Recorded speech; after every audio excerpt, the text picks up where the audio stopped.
Very good evening. आज का जो टॉपिक है वो टॉपिक है पंप सिलेक्शन। तो इसमें हम लोग क्या देखेंगे कि पंप का जो कर्व होता है, परफॉर्मेंस कर्व, एनपीएसएच क्या होता है, एफिशिएंसी क्या होता है, आरपीएम क्या है और कितने फ्रीक्वेंसी पे पंप को चलना चाहिए। तो जितने भी पंप के मैन्युफैक्चरर हैं वो हमें सिलेक्शन गाइड देते हैं। मैंने अभी रिसेंटली में एक प्रोजेक्ट कर रहा हूँ, तो उसमें पंप का सिलेक्शन होगा। उसके बाद में पंप को डिलीवरी करने से पहले उन्होंने मेरे को जो इसके रिलेटेड जो भी एनेक्सर था, डॉक्यूमेंटेशन वगैरह था, वो सारे मेरे को भेजे थे। तो चलिए आगे चलते हैं। सीखना है क्या हमें कि पंप कर्व सीखना है। पूरी इस वीडियो में हर एक चीज़ को बारीकी से मैं बनाया हूँ, कोशिश करूँगा कि अच्छे से पहुँचे। तो आपको पता है कि किसी भी जगह पानी ऊपर ही पहुँचाते हैं या एक प्लेस से दूसरे प्लेस तक वाटर को ट्रांसफ़र करने के लिए मैकेनिकल एनर्जी की ज़रूरत होती है। तो आपको पता है कि अगर वाटर पानी जो है वो किसी पाइप के थ्रू ही जाएगा, तो पाइप के थ्रू जाएगा तो कुछ उसमें फ्रिक्शन लॉस होगा, यानी कि जाएगा तो पाइप का जो अंदर का सरफेस एरिया है वहाँ से पानी को रिस्ट्रिक्ट करेगा। ठीक है, थोड़ा ध्यान से सुनने वाली वीडियो। आप इतना जल्दी ये मत हो जाओ कि टाइम नहीं दोगे तो सीखोगे नहीं, बस भगाओ वीडियो को, मत सीखो। कुछ बताऊंगा जो काफ़ी इंपॉर्टेंट होगा। हो सके 1 मिनट में 2 ही बातें अच्छा लगे, बट वो 2 काफ़ी इंपॉर्टेंट है जो आपने भगा दिया है। ठीक है, तो वाटर को इसमें देखो क्या लिखा हूँ, to push water uphill it require pressure and if water goes down then we gain the pressure. अगर हम पानी को नीचे से ऊपर की तरफ ले जाते हैं तो प्रेशर ड्रॉप होगा, और एक प्लेस से दूसरे की तरफ ले जाएंगे तब भी प्रेशर ड्रॉप होगा। लेकिन जब ऊपर से पानी नीचे आता है, जैसे कि हम लोग टैंक को अगर 10 तल्ले की बिल्डिंग पे रखते हैं या 5, 2, 1 अपने घरों में जो यूज करते हैं, तो उधर प्रेशर हम लोग को मिलता है। क्यों? क्योंकि ऊपर से नीचे की तरफ आएगा तो प्रेशर आएगा। अगर कोई पूछे कि 1 फीट की अगर पाइप है, 1 फीट हाइट पे है, तो उसे कितना प्रेशर मिलेगा, तो सिंपल सी है 0.433। अगर सिंपल बोले कि अगर एक जो हमारा घर होता है वो 10 फीट का होता है, तो अगर 10 फीट के घर के ऊपर में अगर हम लोग टैंक रखते हैं तो जो प्रेशर हमें मिलेगा वो 4.33 प्रेशर होगा। ठीक है, तो अगर ऊपर की तरफ जाएंगे तो प्रेशर रिड्यूस होगा, नीचे की तरफ जाएंगे तो प्रेशर बढ़ेगा। तो आज हम लोग सीखेंगे कि पंप का सिलेक्शन कैसे करेंगे, कि कितने फ्रीक्वेंसी का पंप होना चाहिए, उसका फ्रीक्वेंसी क्या होना चाहिए, एफिशिएंसी क्या होना चाहिए। तो चलते हैं। देखो, जब भी हम पंप का सिलेक्शन करेंगे तो हमें ये तो पता होगा कि कितना जीपीएम पानी चाहिए। हम एचवीएसी के लिए स्पेशली वीडियो बना रहे हैं, इसलिए एचवीएसी इंजीनियर को ज़्यादा फ़ायदा होगा अगर ये वीडियो देखते हैं। तो आप सोचो कि जो चिल्ड वाटर का सर्कुलेशन करते हैं, यानी कि चिलर से और तुम्हारा एएचयू के बीच में, तो वाटर का तो सर्कुलेशन होगा ना। जब तक वाटर का सर्कुलेशन नहीं होगा तब तक कूलिंग होगा कहाँ से? चलो ये तो समझ में आ गया। उसके लिए हमें पंप की ज़रूरत है, बट कितना पानी को हम लोग को देना है वो तो हम लोग निकाल लेते हैं। जैसे एफसीयू है, उसको कितना टन का है, 1 टन में 2.4 जीपीएम वाटर देते हैं। तो अगर हमें पता हो 100 टन का यूनिट है तो 2.4 यानी कि ऑलमोस्ट 250 जीपीएम उसको पानी चाहिए, तब होगा। तो आपने 2-4 यूनिट बैठा दिया है, जैसे एचयू है, कराहू है, क्रैक यूनिट है, एफसीयू है, इंडोर यूनिट है। तो ये सबको हम लोग ऐड करेंगे, कॉमुलेटिव जोड़ करके निकालेंगे कि हाँ इतना जीपीएम चाहिए। अब ये तो हो गया कि हमें कितना जीपीएम चाहिए। और पाइप साइजर जो मेथड है, देखो मैंने ऊपर में लिखा, थोड़ा सा ध्यान दो, पढ़ के बताता हूँ फिर आगे बातें करेंगे। Velocity of a liquid is range between 3 to 10 feet पर सेकेंड। जब भी हम लोग पाइपिंग के अंदर में जो वाटर फ्लो करते हैं उसमें 3 से 10 फीट पर सेकेंड की वेलोसिटी से होना चाहिए। क्यों होना चाहिए? आप 5 भी ले सकते हो, 7 भी ले सकते हो। वो इसलिए कि अगर उसमें डर्ट होगा, सलरीज होगा, कंटेनमेंट होगा, उससे क्या होगा कि अगर वेलोसिटी कम होगा तो वहाँ पे वेलोसिटी कम होगा तो रुकेगा ना, क्या होगा, उसमें जमा हो जाएगा, फिर स्केलिंग होगा वगैरह वगैरह, बहुत सारा प्रॉब्लम होगा। तो ज़्यादा अगर वेलोसिटी हो गया तब भी क्या प्रॉब्लम है कि जो डेब्रिज है, फॉरेन पार्टिकल, उसके सरफेस को जल्दी क्या करेंगे, रिमूव करेंगे, मटेरियल को रिमूव करके उसको बहुत जल्दी, इरोजन जिसको बोलते हैं, इरोजन, बहुत जल्दी वो क्या होगा, तुम्हारा जो वियर एंड टीयर हो जाएगा और उसका लाइफ पाइप का कम हो जाएगा। तो ये तो पता हो गया वेलोसिटी कितना चाहिए। तो अगर हमें ये पता हो गया कि वेलोसिटी कितना चाहिए और कितना जीपीएम चाहिए, तो मान लो कि हमें जीपीएम चाहिए, लिखा हो पॉइंट नंबर 2, देखो, pipe size for 129 LPS is 200 mm dia by pipe sizer. Pipe sizer एक सॉफ्टवेयर है जिसके थ्रू या फ्रिक्शन चार्ट के थ्रू भी निकालते हैं। कि अगर 200 mm डाया का पाइप है तो उससे 129 LPS के आसपास ऑलमोस्ट उतना वाटर को हम लोग फ्लो करा सकते हैं। ये भी चल गया। अब हमको पता चलेगा कितना पानी चाहिए, ठीक है। अब ये हमें बताना है कि उस पानी को कहाँ तक पहुँचाना है, तो उसको हेड बोलते हैं। हेड इसलिए कंपनी बोलती है क्योंकि जो वाटर होता है उसको हम लोग हाइट में पहुंचाते हैं। नॉर्मली वाटर को हेड इसलिए बोला जाता है कि एक प्लेस से दूसरे प्लेस तक पहुंचाते हैं, वो भी हाइट में, जैसे घर की टंकी के लिए। लेकिन हमारे चिलर के भी केस में क्या होता है कि नॉर्मली हाइट और फ्लोर पे ही पाइपिंग होता है। तो हाइट के लिए और फ्लोर के लिए दो अगर हेड टोटल निकालेंगे तो दो तरह के हेड होते हैं, एक स्टैटिक होता है और एक डायनामिक होता है। पॉइंट नंबर 3 में पढ़ो।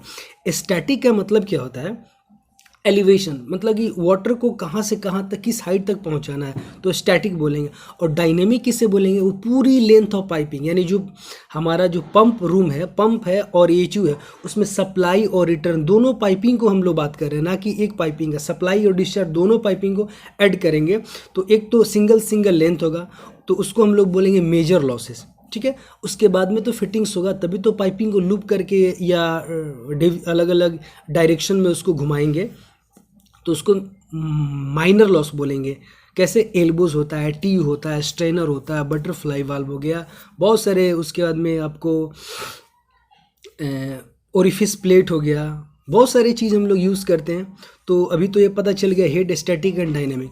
तो पंप का जो हम सिलेक्शन करते हैं, तो जो पंप मैन्युफैक्चरर होता है उसको दो चीज़ देते हैं, दो वेरिएबल्स देते हैं। कौन कौन सा, एक तो पानी को कितना पहुंचाना है, कितना पानी को पहुंचाना है और कितना दूर तक पहुंचाना है, यानी कि वो हेड टोटल और जीपीएम टोटल, ठीक है। और जो एनपीएसएच देखते हैं, नेट पॉजिटिव सक्शन है।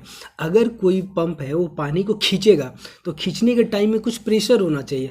अगर वो प्रेशर नहीं होगा तो क्या होगा, पंप नहीं चलेगा। अभी हम लोगों ने कमीशनिंग कर रहा था तो पंप के इनलेट में प्रेशर नहीं मिल रहा था। जैसे कि पंप के इनलेट में डिज़ाइन था हमारा 2 से 3 kg पर सेंटीमीटर स्क्वायर, ऑलमोस्ट 4 बार के आसपास, लेकिन मिल रहा था 1.5 बार। पंप बार बार ट्रिप हो जा रहा था। क्यों, क्योंकि उसे डिज़ाइन किया हुआ था कि अगर एनपीएसएच कम मिलेगा तो पंप ऑटोमेटिक ट्रिप हो जाएगा, ठीक है। फाइनली ये सारे वीडियोस के बाद में अभी पंप डेटा जो हम लोग को मिलता है मैन्युफैक्चरर से, उसमें दो चीज़ हम लोग देते हैं। ओके, तो फाइनली हमारे पास दो चीज़ मिल गया, एक तो जीपी भी मिल गया और हेड भी मिल गया, ठीक है। हेड बोले तो टोटल हेड, जिसमें कि स्टैटिक और डायनामिक दोनों हेड मिल गया। हेड मिलने के बाद में ये डेटा हम भेजेंगे पंप के पास में। अब वो मुझे सिलेक्शन करके देगा कि हाँ इतना फ्रीक्वेंसी का ये पंप है। तो अगले स्लाइड में देखते हैं कि करना क्या है। यस, तो ये हमें मिला था, इसको बोलते हैं, ये जो दिख रहा है इसको हम लोग बोलते हैं पंप परफॉर्मेंस कर्व। मतलब कि हमारा पंप कितना हेड पे कितना जीपीएम देगा, वो मैं बारीकी से समझाने वाला हूँ, एक एक चीज़ को बताऊंगा।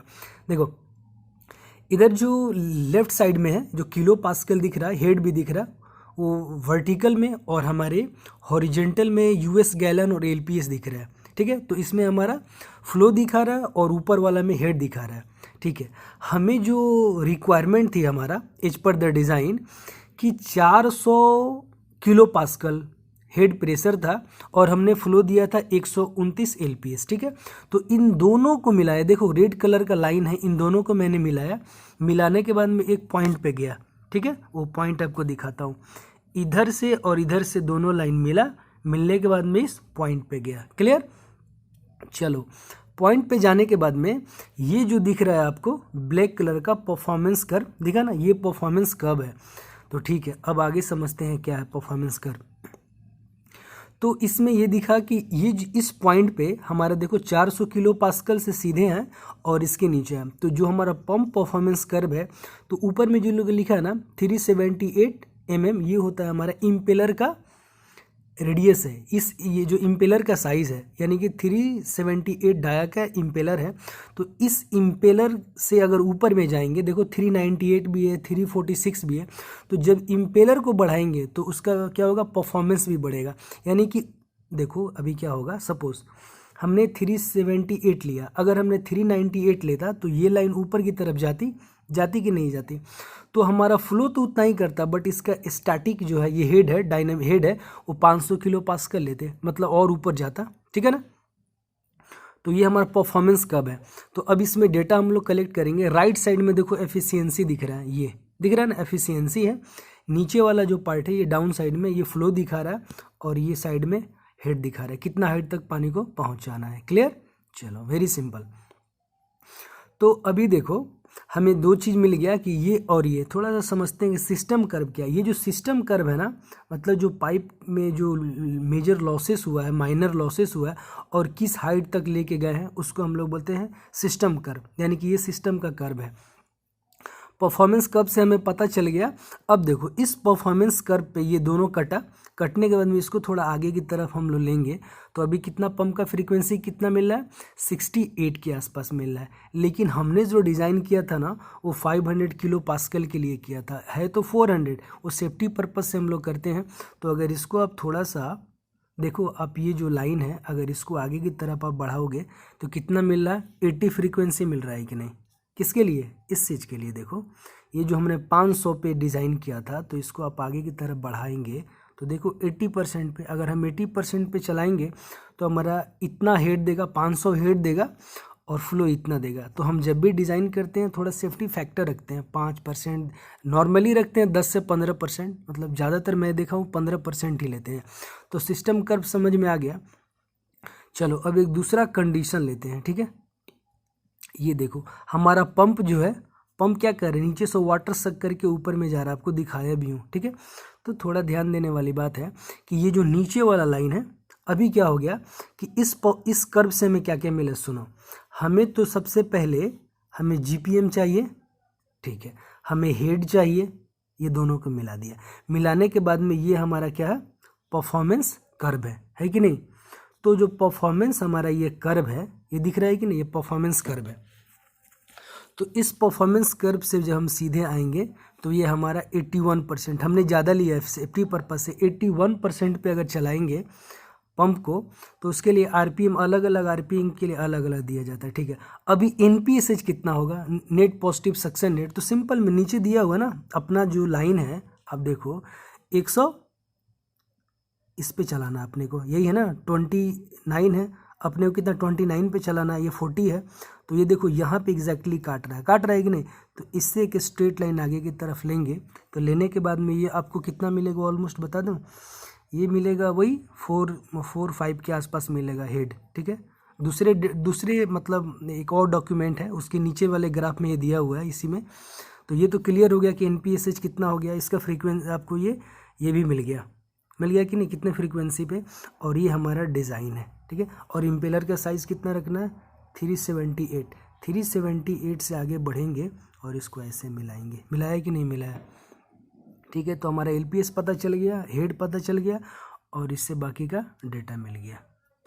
देखो एक्चुअली में जो पंप होता है ना, उसके ऊपर में जो ये टैग लगा होता है, ये टैग एक्चुअल बताता है कि वो कितने ड्यूटी के लिए डिज़ाइन किया गया। देखो आरपीएम लिखा है, 1465 आरपीएम चाहिए, और किलो एचपी दिया हुआ है, और उसके बाद में ये ड्यूटी है,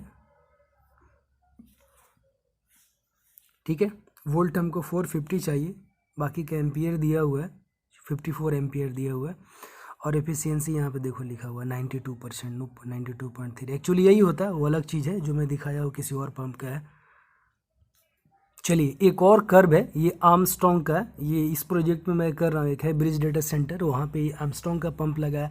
और वो जो पंप मैंने बताया तो बेल एंड गॉसेट का था, बोले तो जाइलम ने ही लिया है, तो उधर था। अभी देखो हमने बताया ना आपको, ये देखो नीचे वाले पॉइंट को ध्यान दो, नीचे में यहाँ पे आप ध्यान दो, ये वाले पॉइंट और उसके अंदर में ये वाला पॉइंट कितना दिखा रहा है। ये जो दूसरे मैन्युफैक्चरर के पास अगर जाओगे तो ये बोला है कि हमारा पंप 1800 आरपीएम पे आप चलाओगे, तो यहाँ पे देखो नीचे में लिखा हुआ है, ध्यान से देखो 120 है नीचे में, मैं नीचे में हॉरिजेंटल 120 पे स्क्वायर बॉक्स बनाया हूँ, तो 120 के बाद में 40 है, तो बीच में ही आएगा ना 30, तो बोले तो 29 अपने को चाहिए, 29 ऊपर में बढ़ गए, ठीक है। अब हेड अपने को कितना चाहिए, 400 किलो पास्कल है ना, तो 400 किलो पास्कल बोले तो कितना 172 फीट हेड में अगर बात करते हैं। तो वहाँ से कि ब्लू कलर का लाइन लिया और इधर से मैजेंटा कलर का लिया, दोनों आकर के एक पॉइंट पे मिले, और ये जो आपको दिख रहा है ऊपर में ये एक और ऑरेंज कलर का, वो हमारा परफॉर्मेंस कर्व है। तो ये हमें बताएगा कि हमारा जो पंप है वो कभी भी हम लोग डिज़ाइन करते हैं ना, परफॉर्मेंस कर्व से नीचे ही अपना पॉइंट होना चाहिए, जो दोनों पॉइंट मिलेगा। ठीक है, तो ये मिला। सपोज़ अगर ये दोनों पॉइंट यहाँ पे मिलता, इस पॉइंट पे मिलता सपोज इन दोनों के बीच में, तो हमारा परफॉर्मेंस कर्व इसके ठीक ऊपर वाला लेते। ठीक है, बाकी का नीचे वाला नहीं लेते। ठीक है, ये तो समझ में आ गया। अब आगे देखो, समझने वाली बात क्या है। तो यहाँ से हमें ये पता चल गया कि पंप, ये जो हमारा परफॉर्मेंस कर्व है, ये वाला पंप चलेगा। अब यहाँ पे आप देख रहे हो कि ये वाला जो स्लेंटेड लाइन है, ये दिख रहा है ऐसे ऐसे, ये पंप का एचपी दिखाता है। और कभी भी ये जो हमारा एचपी दिखाएगा, जो पंप है, हॉर्स पावर का, कितने हॉर्स पावर का मोटर चाहिए, वो ठीक परफॉर्मेंस कर्व से ऊपर आना चाहिए, नीचे नहीं आना चाहिए। तो देखो ना, ये वाला जो कर्व दिख रहा है, ध्यान से देखो, ये वाला जो दिख रहा है, ये वाला 82% के ठीक नीचे में है परफॉर्मेंस कर्व। यानी कि हमारा जो पंप होगा वो कितना एफिशिएंसी देगा, तो 82%। समझो, समझने वाली बात है। ये जो हमारा नहीं, यहाँ अभी जो नहीं, ये सॉरी, अभी जो हमारा ये है, ये किसके बीच में आ रहा है? अब ध्यान से देखो, ये 80 और 80 के बीच में आ रहा है ना, ये बाजू वाला 82 है, तो ठीक 80 पे आ रहा है, जस्ट 80 पे ही आ रहा है। तो हम लोग बोलेंगे 80% एफिशिएंसी पे ये चलेगा। ठीक है, पंप का एफिशिएंसी पीक होना चाहिए, ज़्यादा से ज़्यादा होना चाहिए। अच्छा है, हम लोग कभी भी एफिशिएंसी 60 से 80 के बीच लेते हैं, तो 80 मिल रहा है ना, वेरी गुड। इस पे चलाओ, मतलब ये जो हमारा जो ड्यूटी कंडीशन है, इस पे चलाएंगे तो बेटर चलेगा। अब पता चले कितने एचपी का मोटर होना चाहिए, तो ये देखो ना, एचपी का तो दिखा रहा है ना, नीचे में देखो 125 एचपी का मोटर होना चाहिए, तो एकदम अनाधुन चलेगा। चलो, ये तो समझ में आ गया। मुझे लग रहा है कि समझ में आना चाहिए। एक बार और दोहराऊंगा, प्लीज़ इसको अच्छे से देखो, एकदम समझ में आएगा। हमारा रिक्वायरमेंट 129 है, तो 129 पे गए, और इधर हमारा 172 बोले तो 400 किलो पास्कल। देखो ना, हेड दिखा हुआ है, फीट में है, उसको आप कन्वर्ट करो ऑनलाइन। उसके बाद में दोनों लाइन को लेके आओ, जहाँ पे मिलेगा तो मिलेगा। अभी देखो, ये लाइन जो है ऐसे पैराबोलिक की तरह, तो देखो किस में आ रहा है, तो इसमें आ रहा है ना, तो ठीक है, इसमें आ रहा है तो इसमें आने दो, इसमें कौन सी बड़ी बात है। उसमें आ गया। आने के बाद में देखो, उसके ठीक नीचे ही है, यानी कि ये जो पंप है, ये हमारा इस कर्व के नीचे आ रहा है, तो ये वाला बेस्ट फिट आ रहा है। ठीक है, आ गया। अब इसमें देखो, एफिशिएंसी के लिए ये लाइन दिखा रहा है कि नहीं, इसके बीच में ही आ रहा है ना, ये देखो ना, डॉटेड लाइन है, तो इसके बीच में आ रहा है। मतलब क्या हो गया, अपना पंप 80% एफिशिएंसी देगा। अगर सपोज अगर ये चीज़ हम लोग यहाँ के लिए करते, सपोज ये हमारा डिज़ाइन होता, ये पॉइंट होता, तो अभी परफॉर्मेंस कर्व ये वाला होता, तो 75 एचपी का पंप लेते। यहाँ पे हमारा कितना 80 एलपीएस है, हमारा 129 था, अब 80 से थोड़ा ज़्यादा 85 एलपीएस पे चल रहा है, और इसका हेड 140 है। ये ज़्यादा से ज़्यादा आपको 140 मीटर की दूरी तक ही पानी को लेके जा पाएगा, दोनों ही मिला के, स्टैटिक हेड और डायनेमिक हेड मिला करके। अच्छा, इसके लिए जो पंप का एचपी चाहिए, ये देखो 60 एचपी से ही काम चल जाएगा। अच्छा, 60 एचपी पर चल गया, लेकिन थोड़ा सा ध्यान दो कि इसका कितना एफिशिएंसी पे मिला।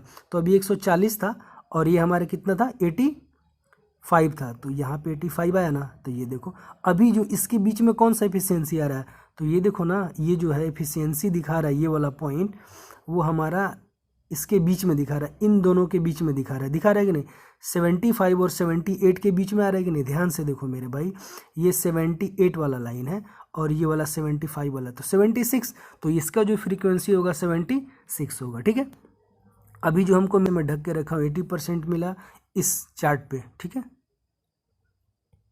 तो ये हमारा पंप का कर्व आपने देख लिया। अच्छा, एक चीज़ आपने और नहीं सीखा, ये NPSH, ये रिक्वायर्ड जो NPSH है कैसे होगा।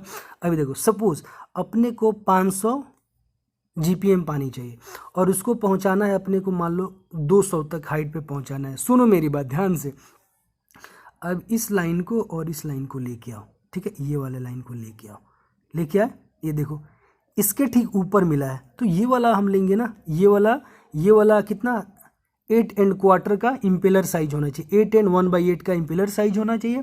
और इसका जो एफिशिएंसी है, ध्यान से देखो 75, ध्यान से ये जो लाइन है हमारा, ये लाइन मिला। अब देखो, ये जो है वो 75 वाले लाइन और इधर 77 के बीच वाले हैं, ये यानी कि 76% एफिशिएंसी दे रहा है।